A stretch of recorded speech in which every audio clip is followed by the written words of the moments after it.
তো বন্ধুরা দুবার আঙুল দিয়ে ট্যাপ করলে কিন্তু স্ক্রিন অফ হবে, আবার দুবার আঙুল দিয়ে ট্যাপ করলে কিন্তু স্ক্রিন অন হবে।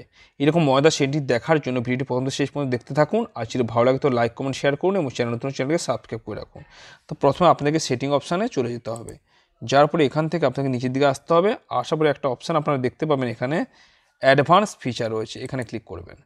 করার পরে এখানে মোশন অ্যান্ড গেস্টার রয়েছে, এর উপরে ক্লিক করবেন। করার পরে অনেকগুলো অপশান দেখতে পাবেন, প্রত্যেকটা অপশান আমি আপনাকে বুঝে বলছি। লিফট টু ওয়েক এটাকে এনেবল করলে আপনি যখন turn on screen when you pick up your phone, তো আপনি যখন হাত দিয়ে আপনার মোবাইলটাকে টেবিলের উপর রেখে দিয়েছেন বা বিছানাতে রেখে দিয়েছেন, যখন আপনি হাতে তুলতে যাবেন অটোমেটিক কিন্তু মোবাইলের স্ক্রিনটা কিন্তু অন হয়ে যাবে এটাকে এনেবল করলে। এবার double tap to turn on screen এটাকে এনেবল করলে দুবার আমাদের ট্যাপ করে কিন্তু স্ক্রিন অন হবে।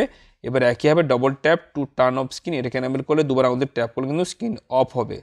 এবারে keep screen on while viewing, এখানে স্পষ্ট লেখা রয়েছে দেখুন, keep the screen on while you are looking at it using the front camera to detect your face.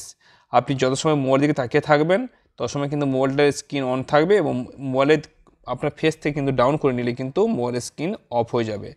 When alert phone pick up, এটাকে আপনি এনেবেল করলে কী সুবিধা হবে না, আপনার মোবাইলে যদি কেউ ফোন করে বা মেসেজ করে, ধরুন আপনি ছিলেন না, ফোনটা রিসিভ করতে পারেননি বা মেসেজটা আপনি দেখেননি, যখন আপনি হাত দিয়ে ফোনটাকে তুলতে যাবেন তখন অটোমেটিক কিন্তু ভাইব্রেট হবে, তখন আপনাকে বুঝে নিতে হবে যে আপনাকে কেউ ফোন করেছিল বা মেসেজ করেছিল।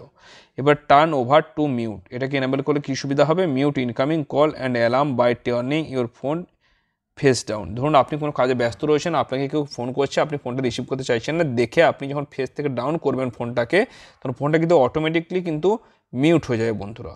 তো কোন সেটিংটা সবচেয়ে ভালো হলো বন্ধুরা, কমেন্টে জানাতে ভুলবেন না। ভালো থাকুন, সুস্থ থাকুন।